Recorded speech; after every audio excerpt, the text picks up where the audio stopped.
Sorry. Some people that make null, what I've just removed them. Anybody that make null from there, I will remove them. And the person is out now. Just not like spoiling things.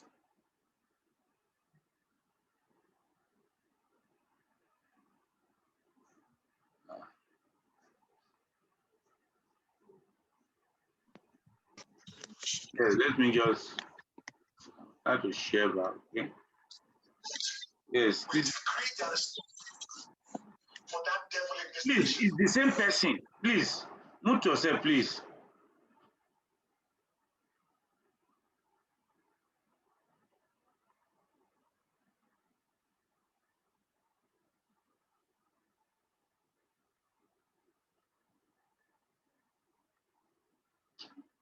Okay. The person has muted.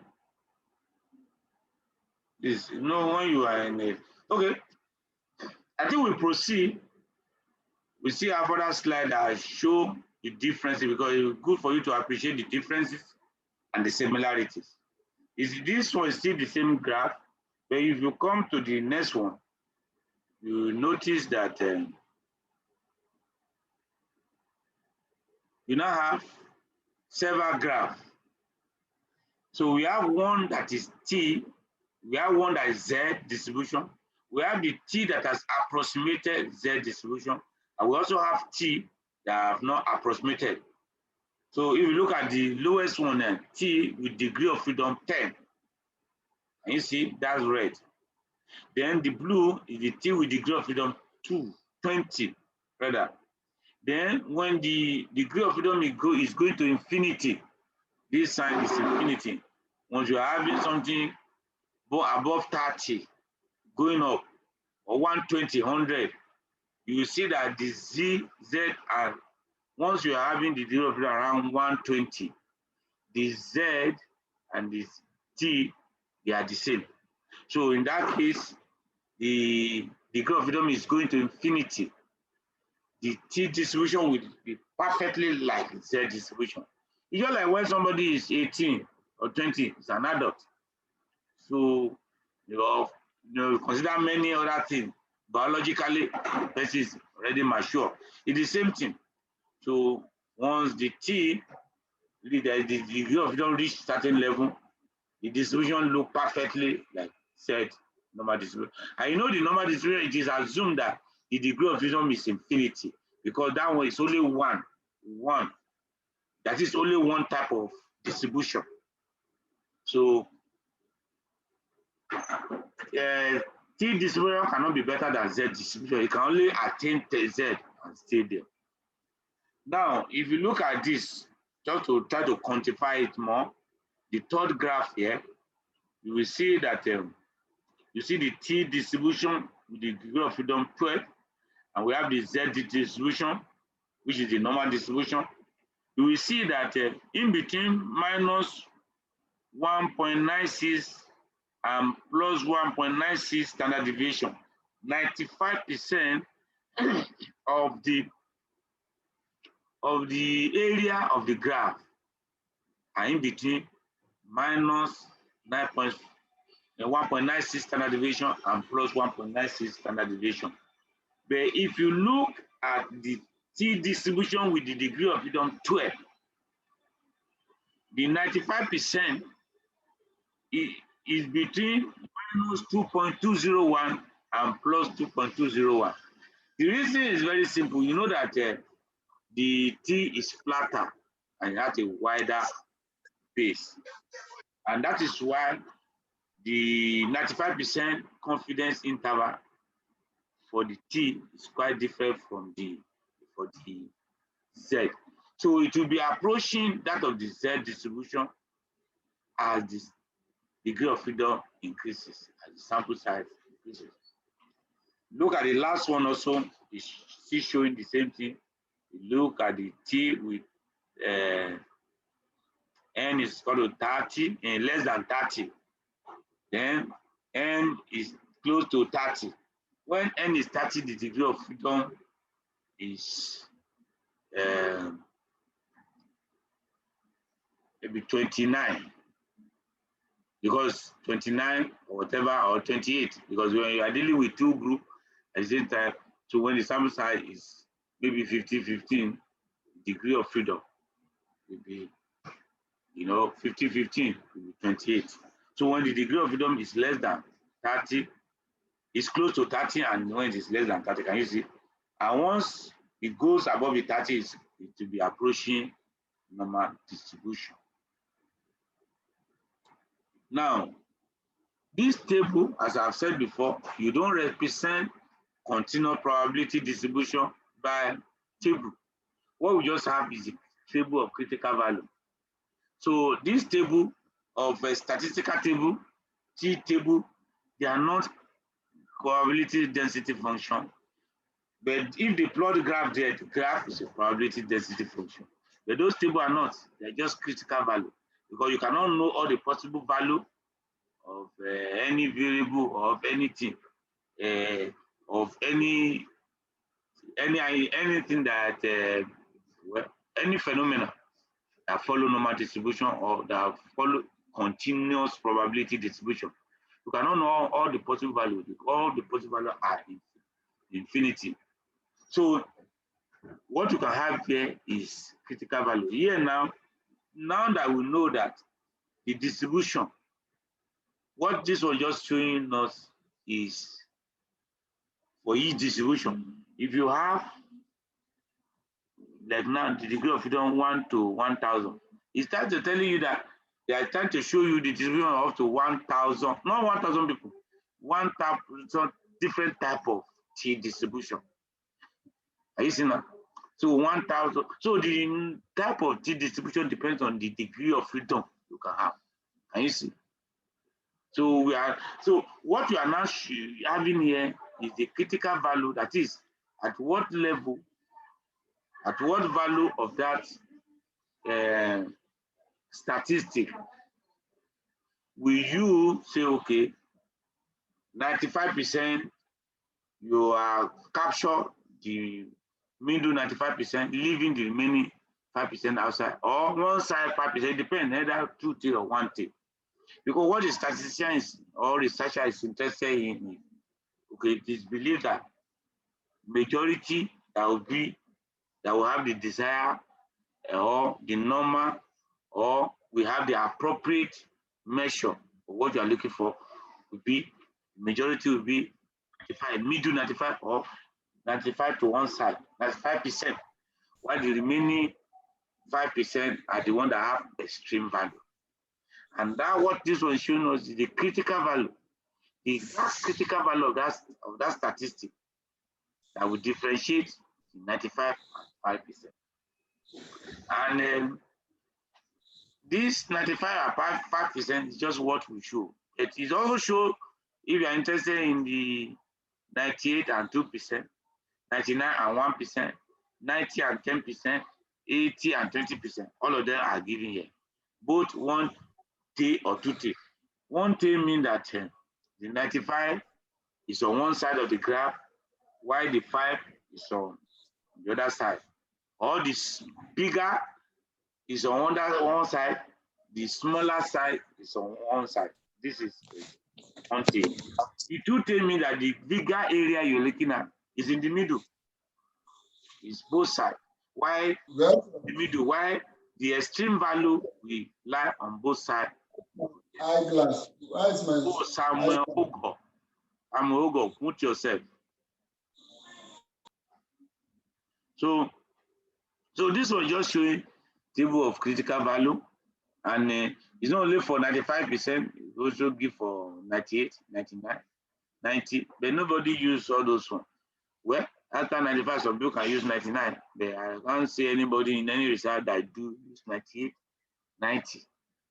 Well, some situation people can use 90 because we are going to be, our next training is on meta-analysis. There is a situation where they use 90 because in meta-analysis, the statistic that tells the heterogeneity is a chi-square also, it's chi-square statistic. No, we already said that chi-square there are plenty under umbrella chi-square, plenty. So It's just like when you say civil society organization. There are many civil society. There are many organizations. Anybody that bring one NGO now, before or professional association, they fall under civil society. It's the same thing. So you cannot say this is the number of civil society are infinity, as many as you encounter. It's the same thing with chi-square now. As many these statistics you can describe that will follow that pattern. You can give it different name. There's chi-square. So the chi-square for heterogeneity, for meta-analysis, because the power is very, very low.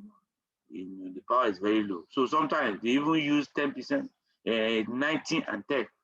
So level of significance will be 10. So because sometimes when you do, you may not even see anything that is statistically significant. So that's why they now raise it up to 0.1, 10%. So you can use 90-10. So that's one situation I've seen that people use 90%, 90, 10%. And you know the 90% is the level of confidence. The middle, the bigger part rather, is the level of confidence, while the smaller part is the level of significance. They add up to 100%. Like now, we usually use 95% and 5%. The 95% is the level of confidence. The remaining 5% is the level of significance. So we see, just like the way we try to look at similarity and difference between Z distribution, which is the normal distribution, and T distribution. We want to look at the test also, the statistic. The statistic you use, you derive from the distribution, what you use for the test. What is that is, let's try to see the similarities and differences. Let's try to compare them. It is here you know the reason people now end up using T distribution and T test for all the comparison to use whenever something follows normal distribution, whether the samples are small or high. So, though we have already talked about something, a clue to it, but it will be clear here. If you have question, we'll soon end the lecture. Have question, please type. You can start typing your question. Now, look at this flow chart. In what situation will you consider using Z and versus using T? Do you know the population standard deviation? It's supposed to be standard deviation. Maybe it's hiding.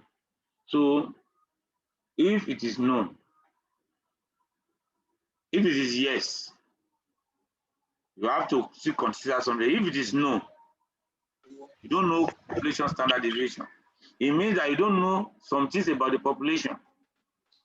If you don't have much information about the population, you are dealing with a sample. You just use T. Can you see? Now, if you know something, the population standard deviation, it's not enough for you to use Z. You have to now look at the sample size. If the sample size is greater than as much as 30 and above, greater than 30, once the sample size is 30, with the degree of freedom will be like 29, 28, something like that. So once the population is above 30, okay, you'll be comfortable. After you have known the population standard deviation, you must have enough sample. So for you to now say, okay, you are using Z test. But if the sample size is still small, even if you know the population standard deviation, you should go for T. Now, I don't know why people just like making noise. Mute yourself.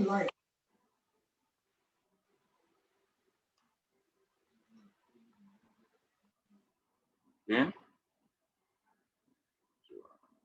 Let me just finish before we attend to the question. Now,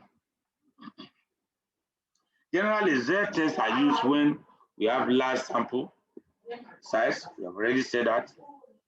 So T tests are most helpful with smaller sample. Even the person that first described it, Gosset, it was because of the issue of sample size that made the person to describe T distribution. They felt that once the sample size is very small, the Z distribution will not describe. After all, those things will not follow Z distribution. They will not follow normal distribution. So When the sample size is very small, t-test is preferred. Both methods assume a normal distribution of the data, but the z-tests are most useful when the standard deviation is known. So if the standard deviation is not known, you will not be able to use z-test even if the sample size is high. Now, you will see from here that there are 3 scenarios here, 3 options at least where you take decision, and 2 are favorable to T, while 1 is favorable to Z. The reason is very simple. When the sample size is large, if it's small, the Z is not appropriate, the T is preferred. But when the sample size is large also, apart from the fact that you even know the population standard deviation or not, when the sample size is large, you remember we have already said that as the degree of freedom increases, which the degree of freedom also follows sample size. As the sample size increases, the degree of freedom increases. So as the degree of freedom increases, the T also look like Z distribution. So you see that if you have large sample size, is Z and T is the same because this T now look like Z distribution. And if this sample size is small, the Z distribution is not appropriate, it's T. So even if the sample size is large now, since this T and Z, there's no difference. So you can as well use T in all situations, either the sample size is small or large. Apart from even not even considering the issue of population standard deviation, can you see? So that is why in comparing the quantitative variable between 2 groups, you discover that Z test has lost out. The only time you even hear of test is when you are trying to compare proportion. Yes, proportion. But for quantitative variable, Z test is lost out because there's no need. The T will do the same thing, whether the samples are small or large. Now, just for us to, since we talk about the probability density function, for T is the formula. Of course, this is because we have 3 different types of the T. Though it's the same T distribution, but let's say 3 different types of scenario where you use the T. But the funniest thing is that all the 3 they are still comparing 2 groups somehow. And when we talk about 2 groups in statistics, well, don't let me say research, but in statistics, 2 groups mean group of observation, not group of group of participants. Because you can have one group of participants, you may take observation from them 2 times or 3 times. Like for example now, you can measure blood pressure before and after an intervention. So the first set for the same group of people, the first set of blood pressure you have measured, you're recording, is one group. The second set is one group. But they are from the same participant. So when we talk about group in statistics, it doesn't actually mean group of participants, group of human being or subject. No, it's the data set. And that's how you'll be having dependent group, independent group. So the word dependent group now coming. When the observation was taken from the same group of people on 2 occasions, it's dependent group. So those 2 group of observation you have, they are dependent group because they are from the same set of people, the same group of people, of subjects. But when the 2 set of observation are from 2 different group of subjects, they are independent group. They are not dependent on one another, independent group. So that one now that's shedding light to the independent sample T and peer sample T. Peer means dependent. So the word peer is a misnomer because when you say peer, people think, oh, there are 2 group of people, they pair them, group of subjects. No. The only situation where the pair make meaning is when you appear the pair test.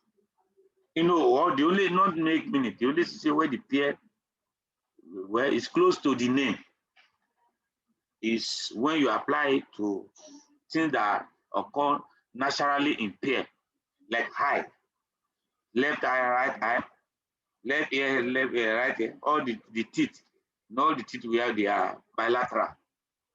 So anything that, hand, even the fingers, the leg, hip, breast, all those structures that appear in pair in the body, you can apply to it. You can use the pair sample T. If you take measurement from those things, like now, if you are trying to measure the size, the weight of the breast, or the size of the breast, the two breasts, you can apply for since you are measuring from the same people, but two, they are called naturally in pair. But in most situations, when you hear pair, it doesn't really mean that it's from things that occur naturally. It may mean that you take observation from a group of people now, and later you take a before and after.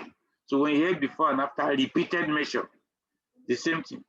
It's only that the repeated measure is reserved for when you now measure more than 2 times. When you are dealing with more than 2 times now, it's outside T, because T is about, you are looking at difference between two groups. But when we are now having 3 groups, we are not talking of ANOVA.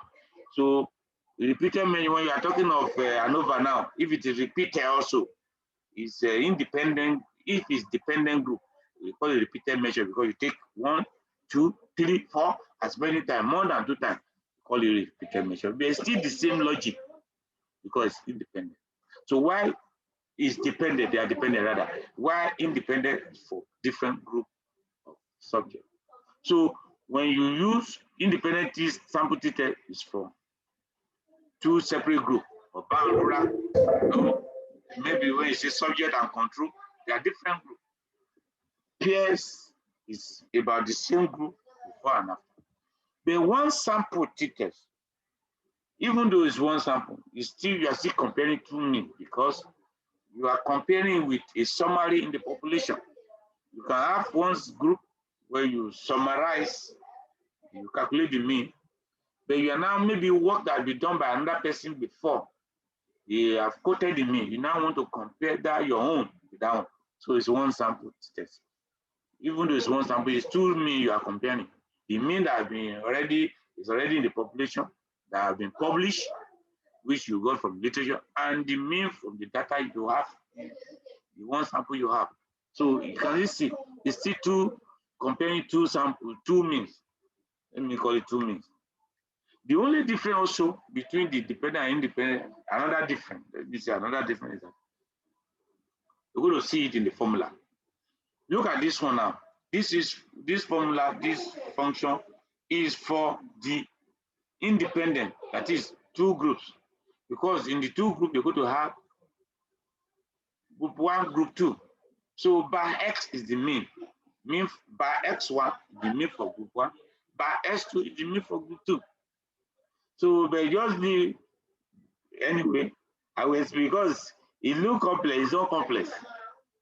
But what I want to explain here, I will say complex. Remember, somebody is making noise. If you remember, for some of us that have been in our lecture, we said that all the test statistics, they are the same thing. All the hypothesis tests, they are the same. They are looking at difference between divided by the difference within. Variability between the groups divided by variability within the group. And what it means is that, we have already established that T is about looking at difference between 2 groups now.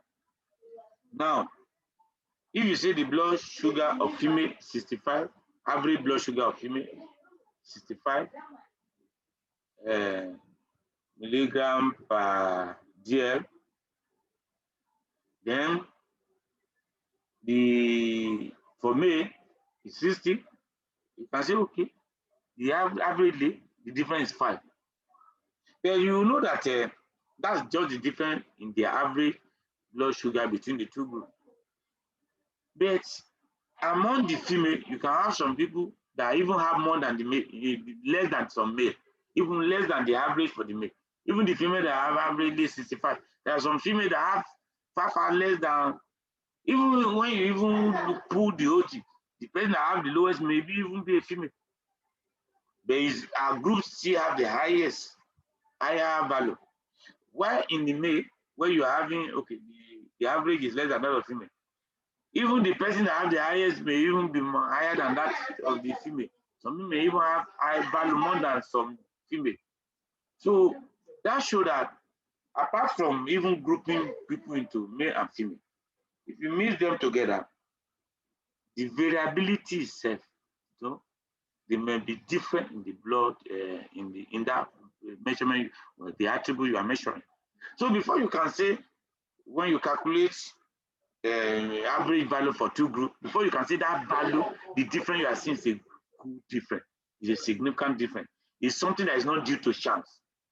You have to compare it with what it will have been if you even know what is the natural. If you mix everybody together, there's nothing like grouping now. What is the variability?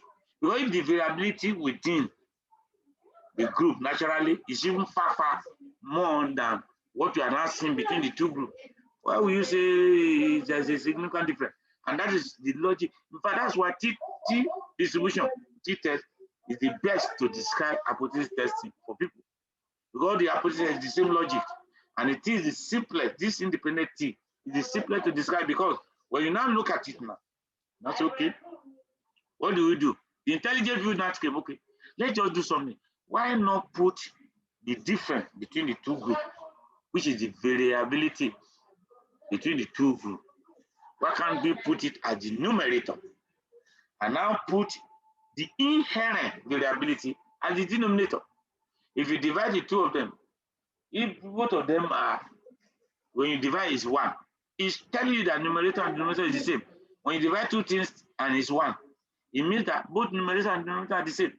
That shows that if it's 1, it's telling you that, well, there is no difference in the variability even between and the one within. So why will you not say this one, there's a difference between them? So if it is less than 1, that shows that even the variability, because when you divide two things and it's less than 1, it's now 0 point something, it shows that the denominator is bigger than the numerator. It will now be showing you that shows that even the inherent variability is even more than the difference you are seeing now. That shows that this difference is small. There's no difference between them there. Now, what you are trying to actually envisage is to, in a situation where, okay, when you divide it, the numerator, if it's bigger than the numerator, it will be greater than 1. That shows that that difference between the group is far more than the difference within. Not only that, it will now reach a critical point and that's, oh no, it's big. This difference is big. The difference between, because it has far offset the normal inherent variability we can see. That is the logic behind all hypothesis testing. So what you now have here now is that observed value minus hypothesized value.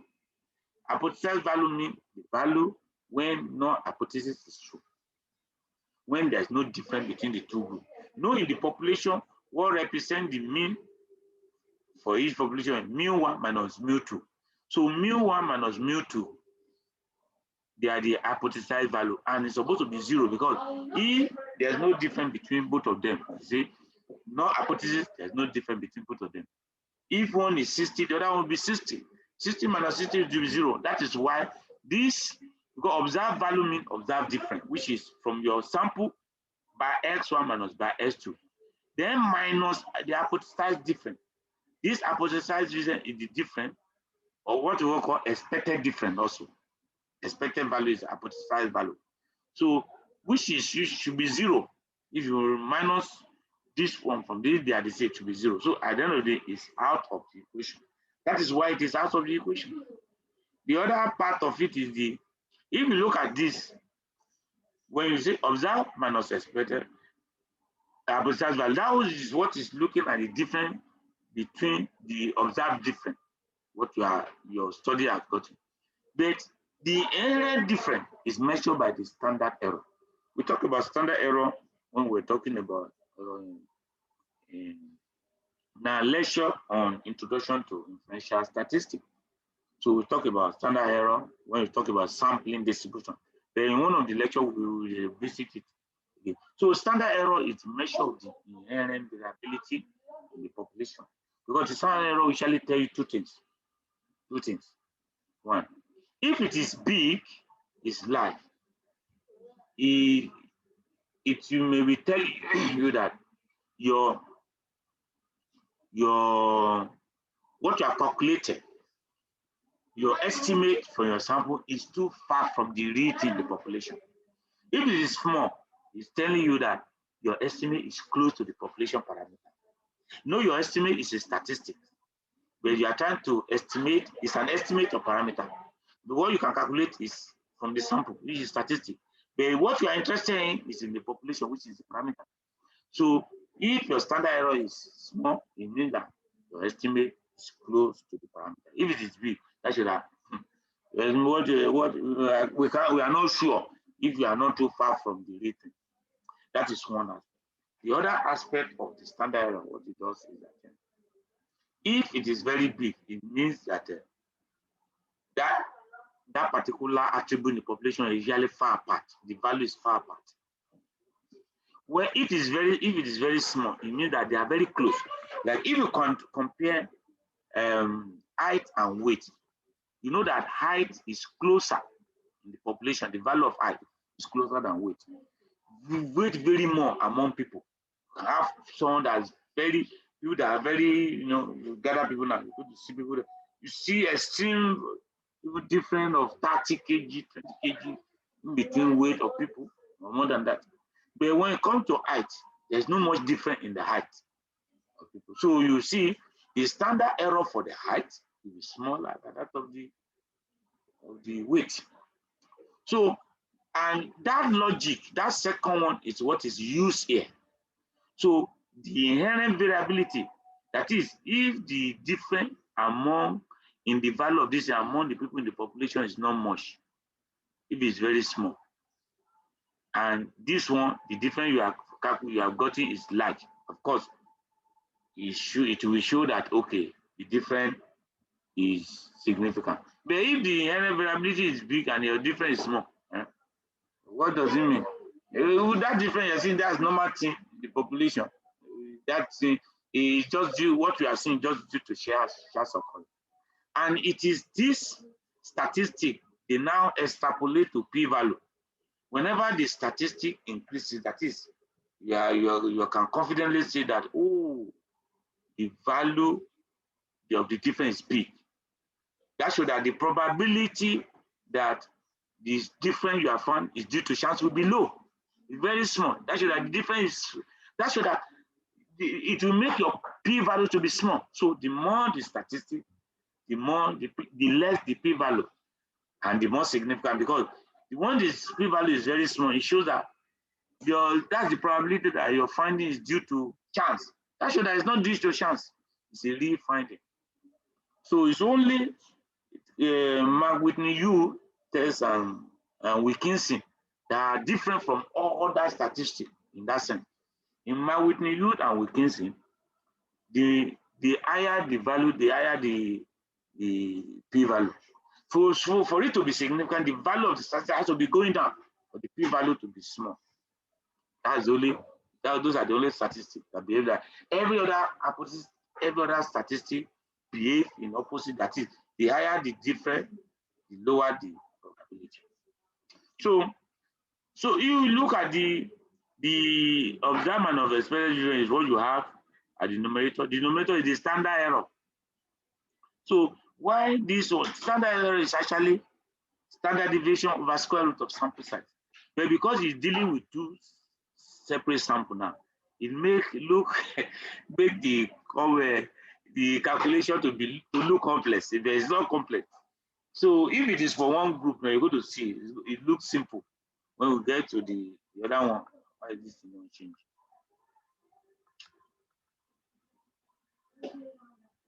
Okay.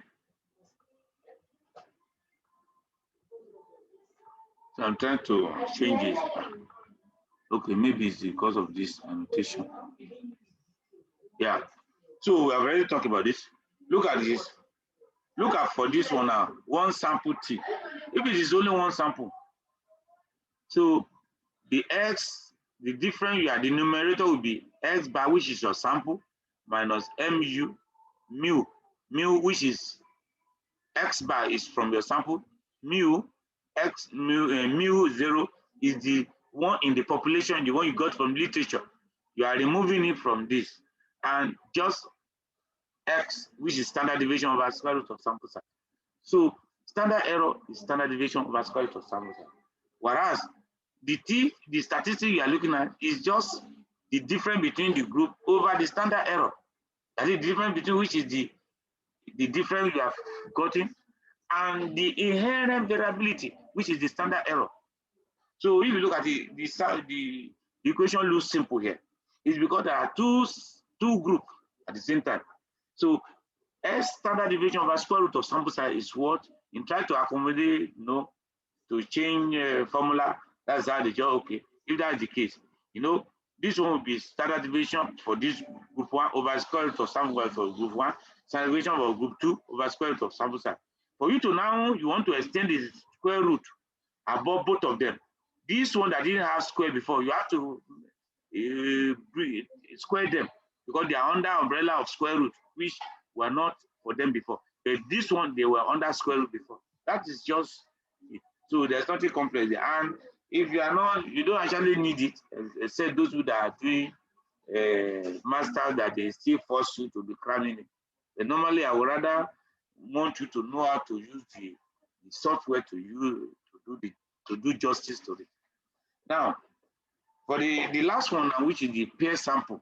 We talk about one sample T, independent sample T. We have looked at their function and the formula, but the pair sample.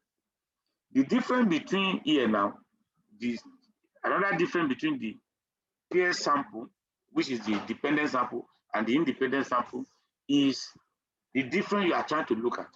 Here, you are looking at two groups, S1 and by S1, we have group 1 and group 2. So mean of group 1 minus mean of group 2. That's what you are looking at here. Or mean difference between the two means. But here, you are not looking at difference between the two means since you take the measurement before and after. So what you do, you don't actually calculate the mean of the two groups and now remove. No. For each person that you take, each subject you take before and after, you remove the maybe third or the second one, you remove the one mean from the other, the value, not the mean, the value you took from the other one. You calculate the difference. So you calculate the difference of before and after. Is the mean, you now calculate the mean of the difference. So what you have here is by D, the mean of the difference. Can you see? Why the other one is the difference between two means?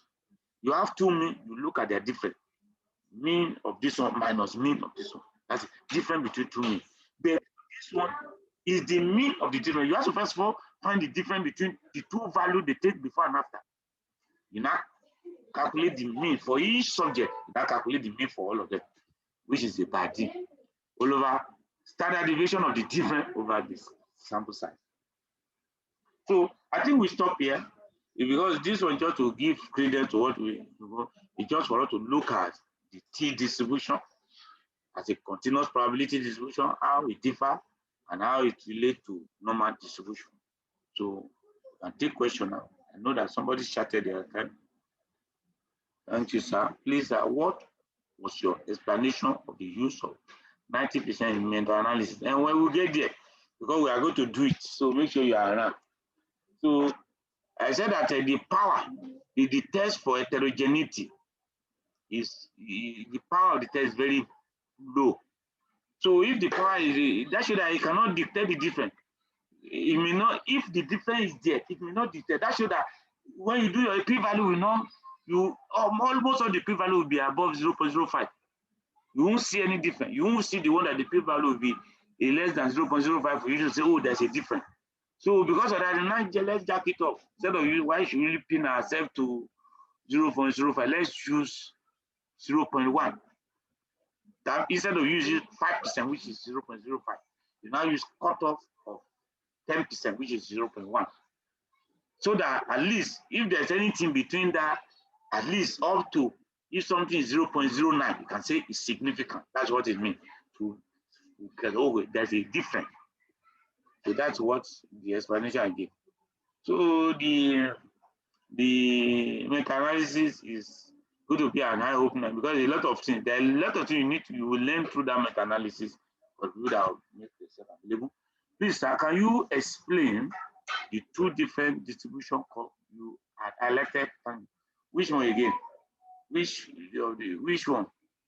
The two different distribution. The T, and then it was a red and a blue curve. We have explained now what is the problem there. Okay, what is the problem? So my question is that T, is it the difference?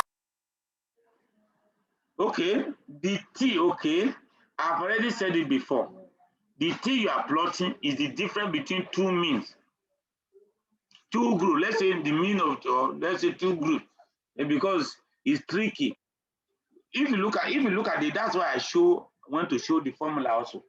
Is this T you now plotted for, like now, if you do this, they do this study 100 times, or let's say 200 times. Each time we have its own T. If you plot it, that is, you mark it for research 1, what will be the value? You put research, the type of research as horizontal. Let me, okay. Let me just share this board. If you want to, when we talk about plotting, it just means something like this.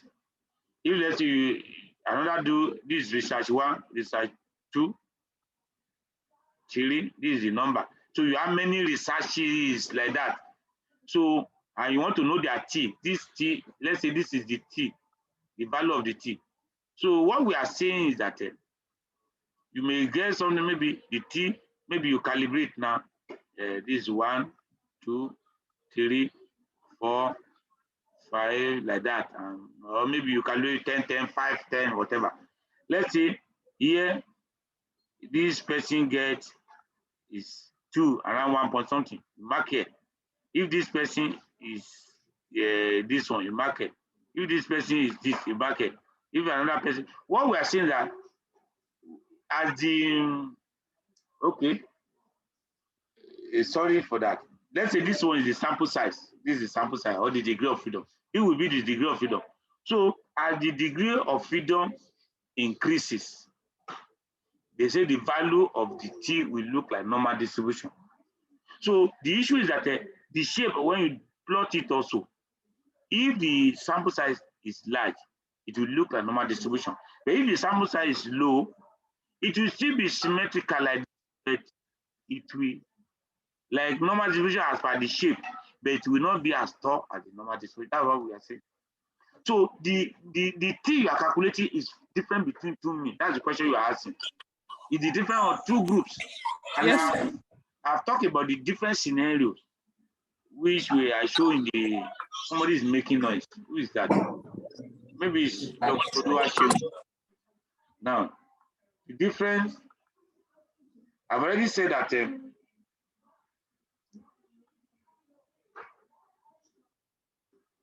okay.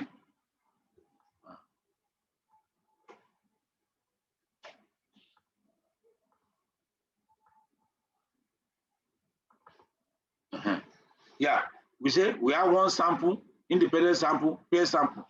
These independent sample, there are two groups. This one is one group, but is one group of subjects, but you took two group of observation, right? So we have already said the group will mean actually is the observation, the data set you took. This one is one data set, but you are comparing the mean with one mean which they are published.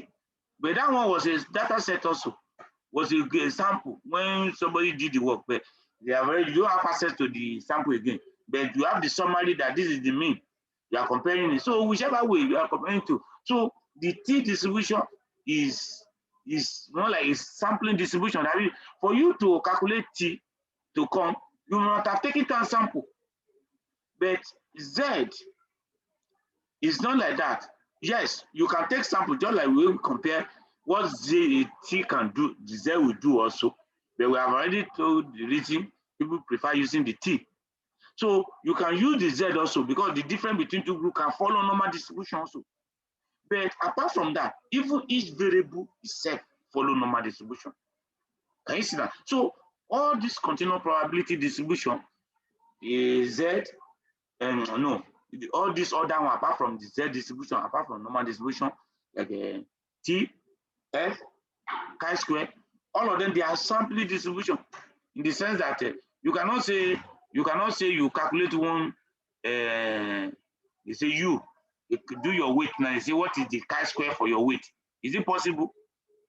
You cannot calculate chi-square or T for your weight or for your height or calculate whatever, F. But what you can now calculate the T for a group when you have two groups, two sample, a group of you, maybe 10 of you, versus 10 of you, or versus 8 of you, to calculate the T out. So it's the same thing, you need group also to calculate F. You need group also to calculate chi-square. You can calculate Z from the group also, different between groups. But Z also can be, you can calculate for individual value. That is what makes normal distribution different. It describes a variable in its natural state. It also describes the sampling distribution. It describes the distribution of a variable. It also describes sampling distribution. I think it's very clear. Is it clear now? Yes, sir. Thank you, sir. Yeah. So, any other question? There's only one person that asked the two questions. So, the other people, no question. Okay, if there's no question, let me just mute so that you can give update